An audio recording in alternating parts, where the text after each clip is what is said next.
guys, this is heyybritny and welcome back to my channel. In today's episode, we're going to be talking about Ginny and Georgia, the third season, so let's go ahead and get into it. Alrighty, hi everyone, so we are back to do a video on Ginny and Georgia.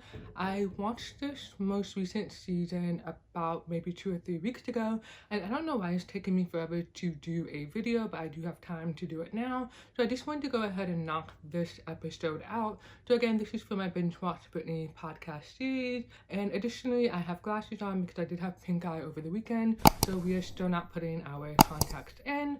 So let's go ahead and get on to the rest of the video. Alrighty, so what do we want to talk about today?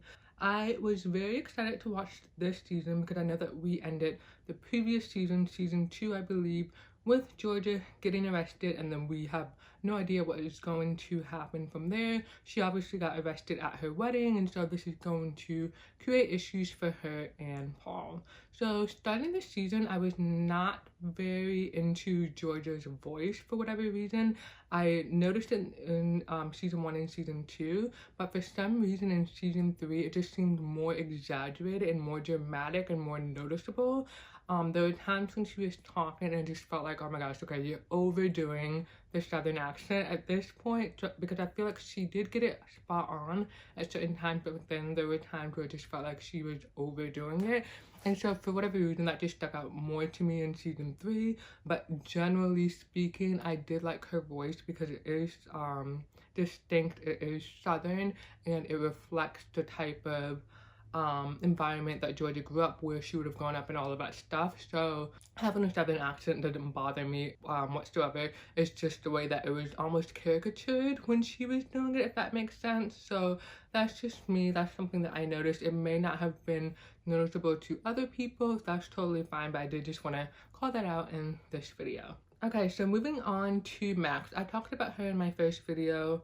I can't recall if I did an episode for season 1 and season 2, but I love Max's character. The actress is from Degrassi, so I'm familiar with her, and I think she had a similar personality in Degrassi, and I don't know if the way Max is on the show, if that's the actress's normal personality, but I think she does a fantastic job of playing Max and really having a lot of high energy, really going hard for her friend, and really trying to be the support system and make things better and just do the right thing, if that makes sense. So one of the funniest moments from Max this season was when it came out that Ginny did the poem thing and whatever, and Max was really trying to be sensitive and not really kind of upset Ginny, and then you see the 2 girls walking by and they're recording Ginny, and she sees it and she's like, what's your problem, what are you doing?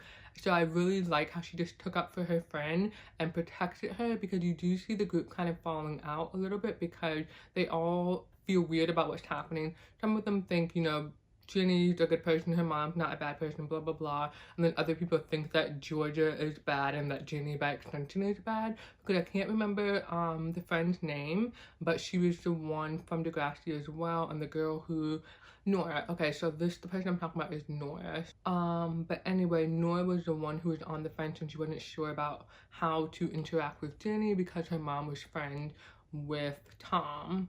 What is Tom's wife's name? Let me just look that up really quickly. Cynthia. Okay, Cynthia. Tom and Cynthia.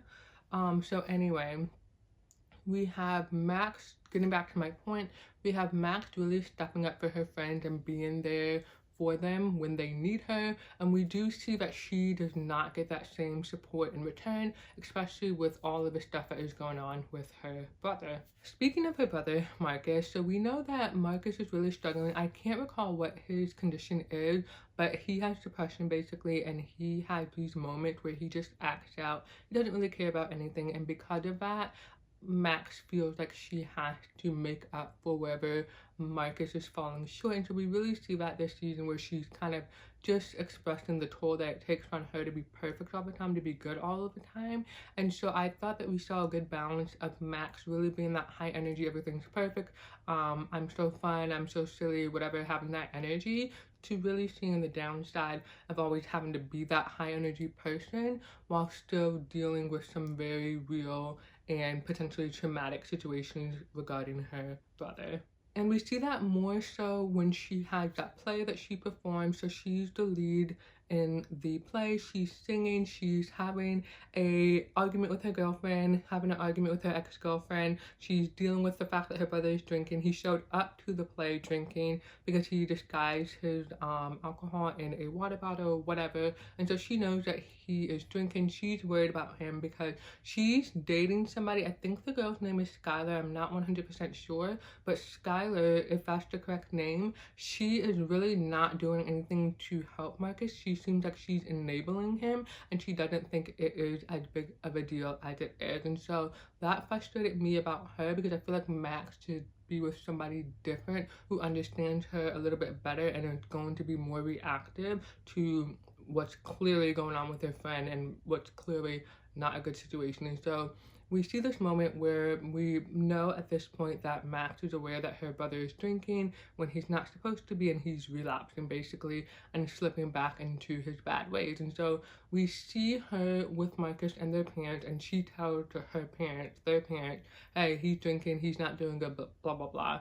And we saw just before that, Marcus actually threatened Max to say that he would never speak to her again if she outed him. So we understand the risk that she's taking at this point to tell her parents the truth so that they can get him help. And we see that not much comes of it because their parents are aware of what's going on, but they seem like they want to handle it very delicately and kind of with soft hands instead of getting the boy into rehab and being more forceful with what they do for him in order to address the issue. So we really see Max having to advocate for getting Marcus a specific type of help, whereas the parents are really just kind of tiptoeing around it, not really wanting to believe it, not wanting to think it is as bad as it is. And so that was kind of the devastating part of all of this, and as far as Max's situation, because she really was the only one who understood the severity of what was going on, and she was the only one advocating for everyone to do the right thing for Marcus.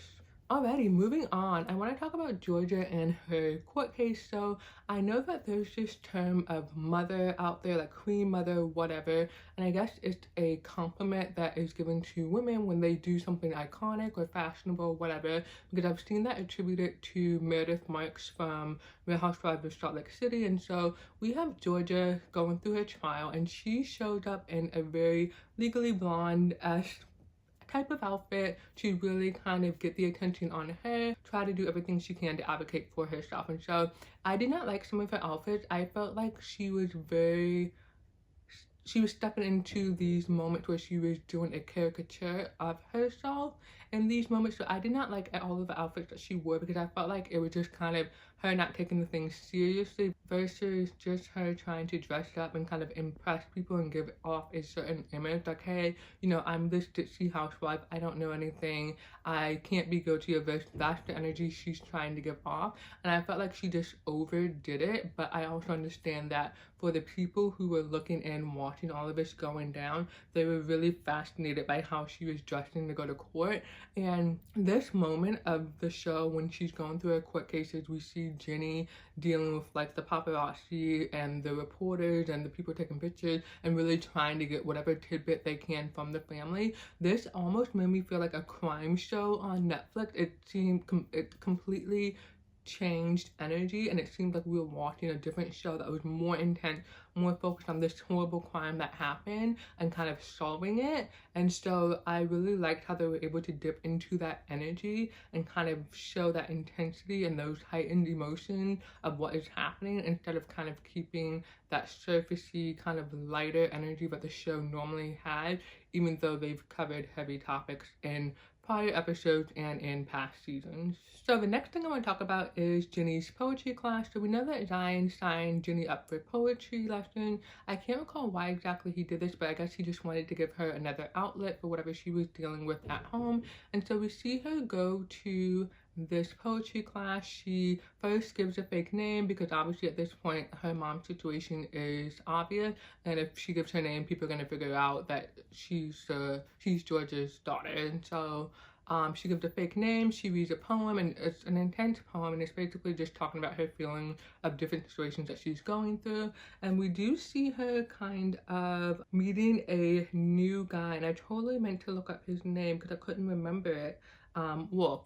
There we go, Wolf. So she meets a new guy named Wolf, and they seem like they get along really well. he's like the jokey type, and he's always telling a joke and trying to lighten the situation, which is good, which is what she needs right now, because he's obviously the opposite of Marcus, who's broody and moody and all of that stuff. So Wolf is actually really good for her, and I do like the chemistry that they have. However, he completely freaks out when she tells him that she is pregnant, and he's like, oh, I have to go home, I'll see you later. And then so I hate that he handled that poorly, because he seems so perfect for Ginny in that moment, and he just blew it by not being a supportive situationship guy that he was to Ginny in that moment. And so I really wish that he had stepped up and handled that differently. We know that he apologized for how he handled things, but at that point it was just too late, because she did have an abortion, and then she was also ready to just kind of go back to how things were, because obviously he did not treat her with the respect that she deserved or the support that she deserved in that situation. Now, going back to Ginny's situation where she was pregnant, we do see this moment where she goes to her mom and she tells her that she's pregnant, and they have the conversation about whether or not she should have an abortion.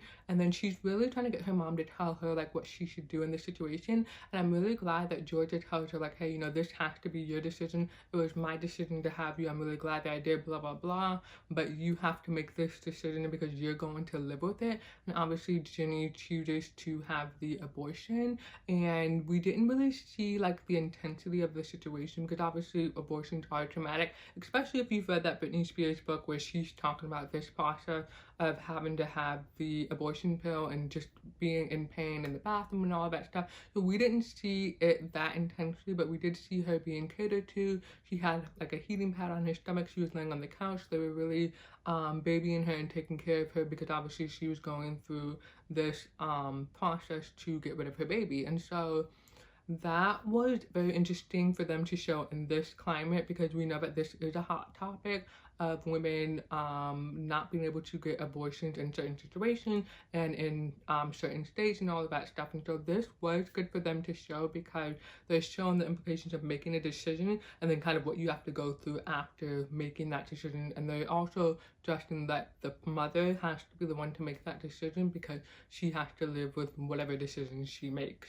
Okay, so now this is where things get crazy. We know that Ginny was pregnant. She took a pregnancy test. She took several. We know that Georgia is basically on the outs with Paul at this time. So Paul is freaking out. He just married this woman. He was so enthralled with her, thought she was fabulous and all of this stuff. So he really just had his blinders on, and he was just ignoring all of the red flags that Georgia had and just pretending like everything was okay, and then pretending to be surprised but that any of this was happening. And this is kind of the reaction that Zion had, and I think it's worse for Zion to have this type of ignorant regarding Georgia, because he's known her for so much longer, whereas Paul had a little bit of an excuse. However, he still handled the situation poorly, and so he's freaking out about everything that's happening, and he's trying to be there for Georgia, but then his campaign manager is like, hey, you know, you need to distance yourself from her. I told you she was bad news, blah, blah, blah, blah, blah.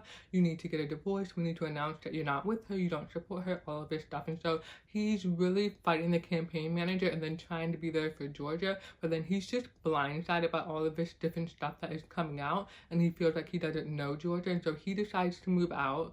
And then they come to a point where I think he is going to ask Georgia for a divorce, because there's something that happened during the trial. I think it comes out that she killed or allegedly killed her ex-husband, and then people are making it seem like, oh, Paul's next in line for her to kill another husband or whatever. So he is at his breaking point to where he's like, okay, I'm moving out, I need to get a divorce and blah, blah, blah. And so I believe he comes to the house to talk to her, and then she just throws down the pregnancy test and like, I'm pregnant, you need to move back in, basically. And so he moves back in because he wants to help be there for the baby, but their relationship is still pretty rocky. And so then at some point, I can't recall what happens exactly, but he is talking to Zion at the bar, and he has no idea that Ginny was pregnant. And so Zion is talking about, you know, Ginny went through something no 16-year-olds should have to go through and blah, blah, blah. And I don't know what it is that he said exactly, but he was able to connect the dots. And then he was like, hey, Georgia, you need to take a new pregnancy test. And then obviously she refuses to take it because she knows that this is Ginny's test. It's not going to be positive if I pee on it, blah, blah, blah. And so her secret is out there. And this makes Paul even more mad. And I don't know if he moves goes out again at this point, but he's completely done with Georgia at this point once he understands that she lied to him and basically tried to trap him into staying in the picture just so that she could have a better chance at winning her case. She didn't do it because she loved him or anything like that. She did it solely to make her look better with this trial that she was going through. And I am jumping ahead here, but we know, if you've already seen season 3 of Ginny and Georgia, you know that Georgia wins her case, she's off the hook. And there's a conversation where she goes to Paul's office and she's like, hey, you know, I'm sorry for everything I did, blah blah blah. And then he's going off on her and just blaming her for everything. And then she tells him like, hey, you know, I didn't bring out what wasn't already inside of you, meaning she didn't make him this idiot blind person who just went along and wasn't really thinking things through. He already had those types of things in him, and she just magnified it. So she magnified the fact that he only cared about his career and that he isn't the type of man to stick with her through thick and thin. His vows don't mean anything. So she was able to magnify that with the situation with Cynthia's husband and the trial, and it just really revealed Paul's true character, that he handled the situation the way that he did.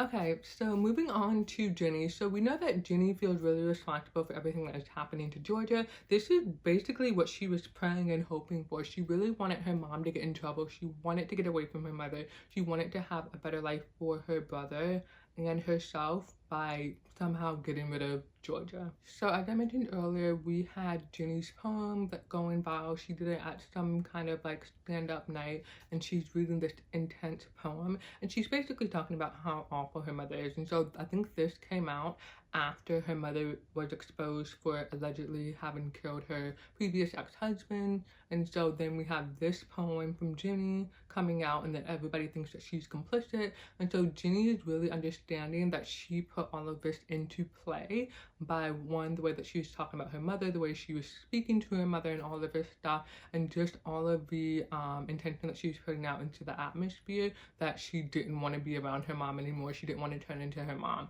And so we do see that she's having to deal with all of it, and people are slowly kind of like abandoning her mother because of how intense the situation is. And so we even have Max and Marcus's mom. She doesn't kind of want to deal with Georgia anymore, so she's kind of keeping her distance. And then we also have Paul kind of running away. The campaign manager never liked her, and then the only person who is there for her is the guy from Degrassi, Joe, who she knew as a kid or whatever. And so he's the only one who's kind of like willing to stick by her side, but he's also in the dark about a lot of things that are happening. So it's interesting to see how that plays out. But I would like to see Georgia and Joe get together because they seem like they have more chemistry between her and Paul. And then also I do kind of see chemistry between her and Zion, but I feel like her energy with Joe is a little bit more intense and more compatible.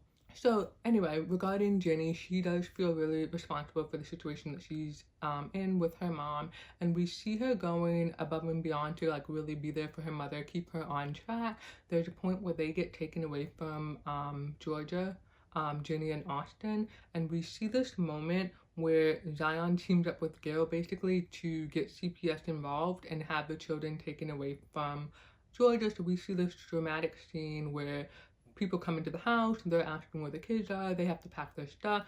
They get put in separate cars with their individual dad, and then we see that Georgia feels really betrayed by Zion, that he's even teaming up with Gil to basically take the kids away. And so we see Ginny and Zion getting into this blow up where basically she's telling him like, hey, you know, mom was moving me around a lot. Gil's not a good person now. Austin is with him. Gil used to beat my mom. He did all this crazy stuff, blah blah blah. And Zion has no idea that any of this happened, and so he's really upset that he didn't know. But then Ginny is also upset at him that he didn't know, and he still did this because he was not that involved in how she was being raised in her childhood and all of that stuff. And so we see this moment where she tells him like, hey, you know, you weren't there for me when I was younger and when I was being moved around and when I was in all of these chaotic situations, so you can't try to be here for me now and actually mess things up, because the last thing that Georgia needed was for her husband to leave her and then also for her kids to be taken away. And so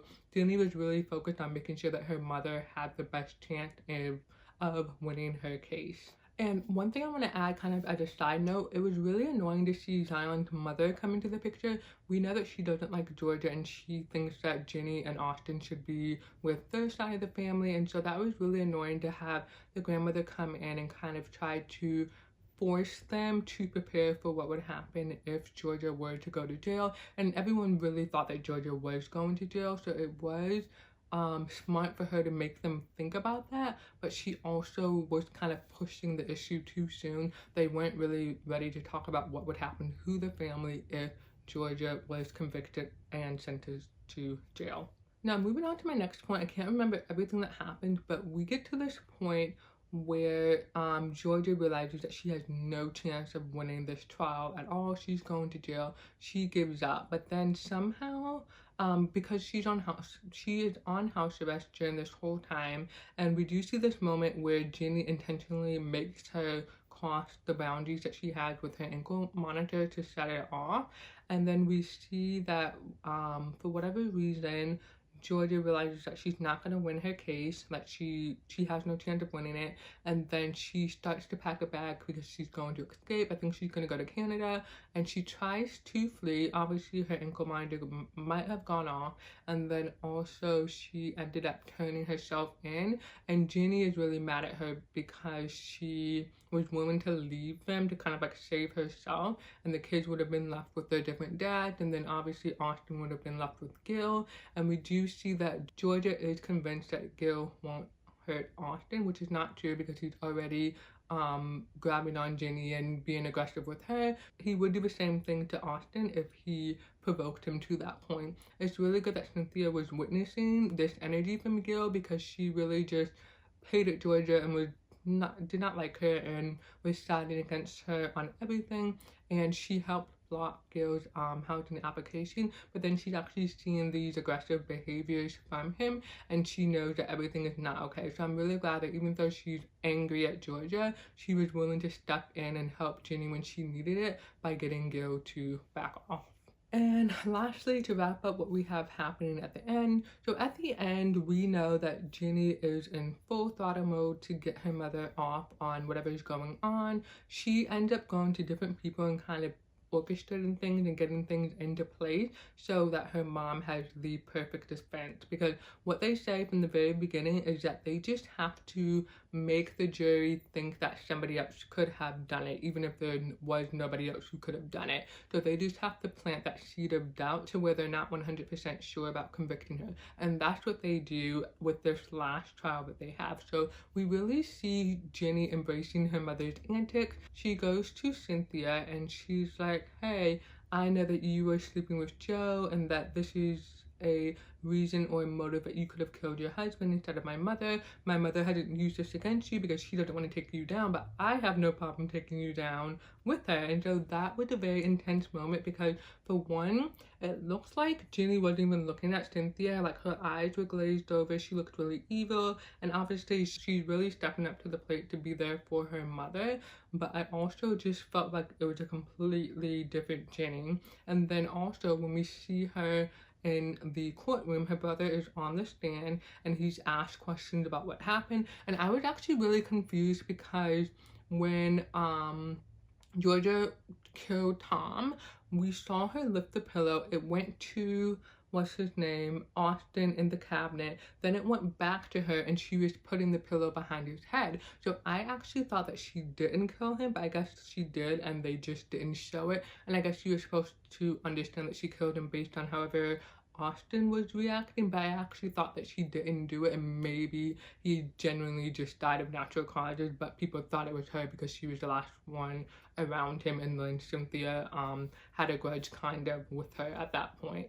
And so anyway, we have Austin on the stand, and he's basically like, you know, I heard a noise or whatever, and then I saw my dad standing over him and blah blah blah. We see his dad freaking out, and he leaves the courtroom, and he's realizing, because he's been trying to turn Austin against his mother this whole time, and he's realizing that he can't get to Austin. He can't keep Austin on his side, and so he's realizing that he doesn't really have the chance of having a relationship with his son because of, one, how he treated Georgia, and what his son is willing to do now in order to protect Georgia. He is throwing his father under the bus to protect his mother. And then we see Ginny with this crazy smirk smile on her face, and obviously that's a huge red flag, because nobody in the real world, in real life, if you've just manipulated everybody into saying and doing everything that you want to in order to get your mother off, you're not going to be smiling like an idiot, because people are going to think that you had something to do with it. And we know that Ginny has something to do with it, because, one, her brother lied on the stand, and then they get Cynthia to admit that somebody else could have been there that she didn't see, that it couldn't have, she was not 100% sure that it was Georgia. And so again, they are planting those seeds of doubt in the jury's mind on whether or not Georgia could have done this crime. And that is how Georgia is able to get off. One, she manipulated Cynthia by telling her, hey, there's a video of you and Joe from you guys hooking up at the restaurant.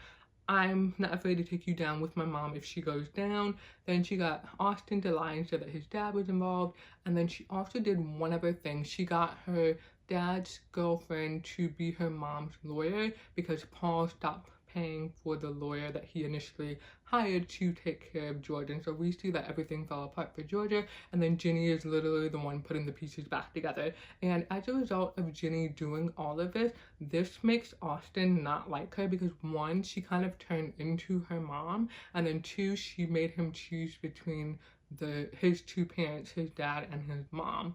And so obviously we know that Ginny chose Georgia over Zion because she's so angry about him. She's so angry at him for her past, and then everything that's happening now as far as the role that he's played and different things that have happened. And so we see that Austin and Ginny, their relationship is definitely going to change. And then we also see that when Georgia confronts Ginny about whatever she did in regards to Cynthia, we understand that Georgia's not happy about this, and Ginny's kind of trying to be righteous about this, and she's like, oh, well, you know, whatever I did, make it worth it, like, you need to actually change. And it really annoys me how Ginny is focusing so much on how her mother needs to change when she's becoming like her mother, and then she's just trying to justify it by saying, oh, well, I only had to do this because you did that, mom, you did X, Y, and Z, mom. And so that's super annoying that she's taking that approach, because I feel like Georgia's done everything as far as hustling and protecting her kids because she had to, because she had no other choice. Ginny she doesn't have the perfect life, but her mother has provided a lot for her with what she had, and Ginny doesn't have to be like Georgia, but she is obviously willing to embrace that when she feels like she needs to go over to the dark side or whatever. Then, to get to the ending, we have Georgia finding out that she actually is pregnant. So what is going to happen from here? And that is where the season ends. Okay, so to wrap up this season, I'm definitely looking forward to season 4. We have a lot happening. We're dealing with Georgia's pregnancy. We're dealing with whatever's going to happen between Ginny and Georgia going forward. What's going to happen with the family as far as Ginny, Austin, and Georgia going forward. And then also we know that Georgia, throughout the season, she gets a call from the prison that her dad is in, her biological father, and he's warning her about her mom and her stepdad. And so we see this van pull up outside her house, and it's her mom and stepdad, so we have no idea what's going to happen with that. And there's also some other craziness that happened that I have not touched on in this video, but I am super excited for season 4 and where we are going next. And so yeah, hopefully this video was helpful. I didn't cover everything that happened, but just kind of like the major moment. And it was a really good season to watch. I enjoyed doing this video. And if you guys have any questions or comments, please leave them in the comment section below. Thank you for watching, and I will see you next time.